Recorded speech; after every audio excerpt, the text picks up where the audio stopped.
What, you think you're funny? You think you can make me laugh? Well, listen up. The BBC has appointed me the head judge of the BBC New Comedy Awards. Mwah.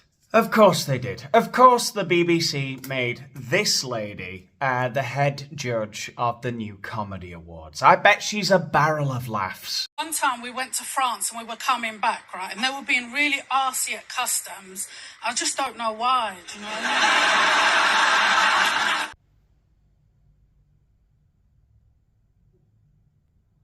And how are you feeling? You must be feeling pretty something right now.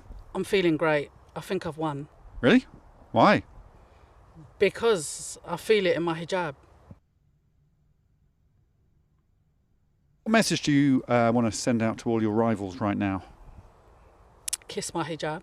Wow, well, with material like that, it's no wonder. The BBC really had no choice but to make Fatiha their head judge of the New Comedy Awards. Oh, she can judge a joke all right. She knows a joke when she hears one.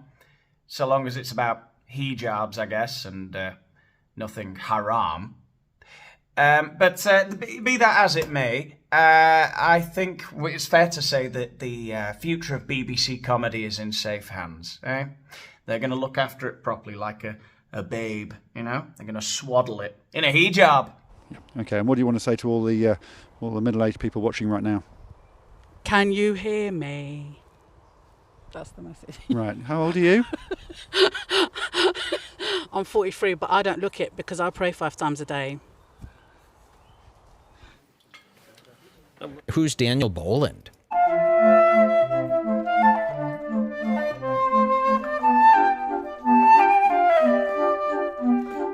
Oh, Daniel Boland, this is a heavy hitter. Do you guys know who this is? Okay, so what's this video about? It's not, I'll tell you what it's not about. It's not a frivolous attack on poor old Fatiha. She can't help being comically disabled. Okay? It is, however, a video about people, the knobheads, who are pretending that Fatiha is funny in order to feel better about themselves. If you don't believe me, here's a clip put together, a compilation of Fatiha's best bits from that show you just saw her on there, Taskmaster. This was put together by one of her fans. I only had 7 goes, and I got it on the 8th. Wow, pleased? Yeah, if we were holding hands, I would have got it on the first one. Oi, don't make me look silly, innit? Because Muppet Features over there had glasses on. That was a waste of time. Yep. That's the highlights reel from a show she was on for several weeks. Don't make me look silly, innit? Muppet Features. That's it. That's what a fan managed to put together from 6 weeks of programming. Look, I'm sorry, okay? There are no winners in any of this. And least of all Fatiha, who's been lied to. She's been patronised, been told she's a funny comedian. She's the head judge. They made her the head judge of the New Comedy Awards. No wonder Smithers made me head B guy. Nobody genuinely finds Fatiha funny. The same way as nobody finds Rosie Jones funny when they wheel her out every now and again on an unexpected audience that has to sit through her excruciating anecdotes. You know, and have I got news for you or something like that. Like, it's funny, she's actually pretty funny. No, she's not. All that's going on there is a bunch of dickhead producers are sat back behind the camera like, gentlemen, I think we did it. We broke down another barrier, rubbing themselves on the back, smelling their own farts, engaging in performative allyship. Because the reality is, those producers, the people who put these people in front of the cameras, in reality, they think that these people, these Rosie Joneses, these Fatiha El-Ghorris, are less than. Okay, that people of their ilk are incapable of anything. So I'm going to prove that they're not. Letting her go first, just as though she's the same as me, or even better. God, I'm amazing. I hope they get to go on the equipment free after hours. That would be nice for them. And it's a real shame, you know, for Fatiha, because she is a talented woman. She's got many strings to her bow. Comedy isn't one of those strings, but, well, did you know she's a children's novelist, for example? I'm so excited to announce that I have a book coming out. It's going to be called The Perks of My Hijab, and it's a middle grade novel about 13-year-old Aya Mustafa's adventures in wearing a hijab. Right about what you know, I guess. It'll be uplifting and funny, looking at standing out and fitting in. Wow, a novel about the adventures, no less, of a hijab-wearing teenage girl. Funny and uplifting is right. I bet it will be. Fascinating too. You know, I've always wondered to myself, I wonder what those hijab-wearing teenage girls are getting up to. Those mischievous little scallywags. Oh, to be a fly on the hijab, I thought to myself. The book will be published in 2025 by Simon & Schuster Children's Books under their brand new Gallery Kids imprint. I cannot wait for it to come out, and I cannot wait for you to read it. Well, I'm positively chomping at the bit, Fatiha. And just last week she told us it's not coming out till 2026. But there is a 25% discount. So, you know, every cloud. Hello? Anybody there? What, you think you're funny? You think you can make me laugh? Well, listen up. The BBC has appointed me the head judge of the BBC New Comedy Awards. Mwah. Me. Can you believe it? All of this. What are you saying now, huh? Thought I couldn't do it? Nah, look at me, mum. This is the BBC New Comedy Awards. Now, I, unlike the social engineering wankers over there at the BBC, I'm not so scared of my own thoughts that I feel the need to prove to the world that a middle-aged hijab-wearing woman of Moroccan descent can actually be funny, all right, you bigots. I know you all think that she can't, but she can, and I'm going to prove it. I'm going to prop up her entire career until you laugh, damn it. So that's not what's going on in my head, you see. I'm normal in that sense. However, I have spent some time around people from that region of the world, and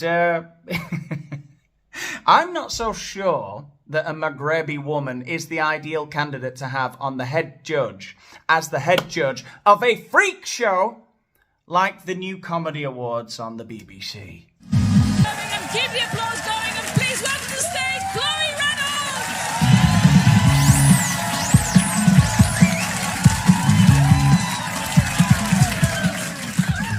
Hello, I'm Chloe, everyone. I got the train down today, and I made the stupid mistake of leaving the AirDrop on my iPhone. And if you don't know, it basically means that anyone can send you anything anonymously. And within 5 minutes of getting on this train, I got sent a dick pic. And I was trying to figure it out, work out who sent it. And then I just thought, I'm a trans woman. I'll just send him one back.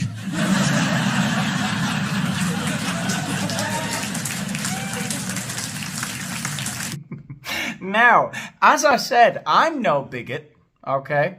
However, having met some Moroccan and Algerian women in my time, if there is a prejudice, if there is a stereotype you're going to have about them, it's that they are the embodiment of sanctimonious sobriety.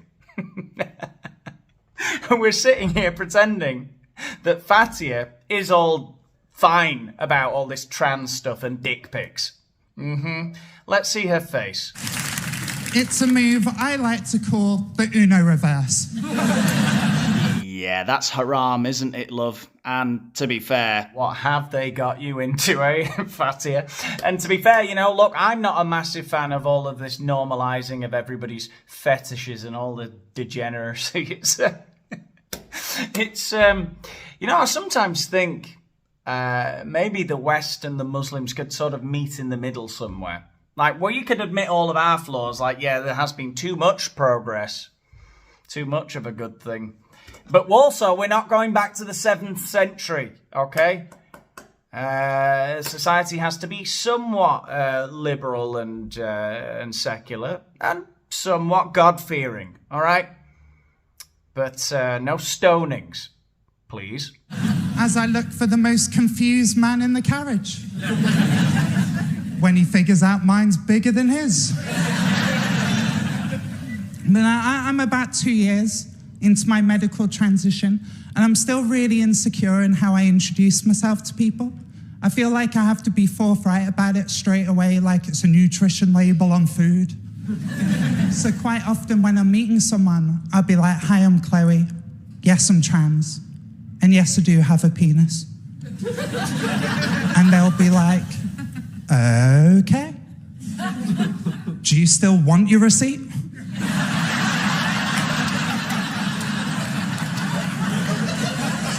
God. Well, look, maybe this just isn't my cup of tea, okay? I'm sure there's plenty of quality comedy still on the BBC. No, okay? Everyone is literally throwing themselves at me. Anything else? Mate, I'm not interested.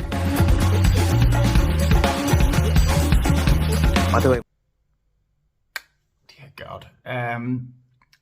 Maybe if we just watch a bit of Waterloo Road.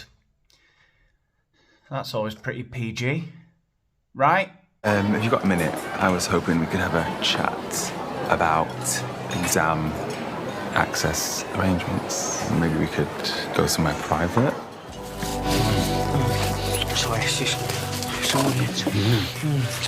Well, I guess that's that then. We're doomed. If they've even got Waterloo Road, and that final bastion of broadcasting decency. We're screwed, aren't we? Sectarian violence it is, despite my desperate, crazy pleas for world peace and brotherly unity in today's video. Have it your way, you devils. Look, the important thing is nobody was radicalized during today's video. We had a lovely time. If you had a lovely time at any point, give the video a like. Subscribe to the channel if you haven't done so already. Follow me on X and on Instagram to know when I bring out a new video, and join my Patreon if you don't want me doing loads of ad reads like some bitch, you know, sitting here selling your Manscaped and VPNs and shit over my dead body. Alright, I'll leave you with the outro. I'll see you in the next one. I was dying laughing at this the other day, but apparently the final battle of the Aztecs against the Spanish, they knew they were going to lose, and they were like, we have to use our secret weapon to beat the Spanish. And it was them summoning the owl god. And they didn't want to do it. They were like, if we summon the owl god, he will destroy the enemy and ourselves. It was like using a nuke on the battlefield. It was their ultimate weapon. All the owl god was a guy that they dressed up like an owl, and they gave him a bunch of drugs, and they threw him out in the battlefield. And there are Spanish reports of Spaniards being like, yeah, there's a guy on the rooftops in the city that's dressed up like an owl shooting darts at everybody.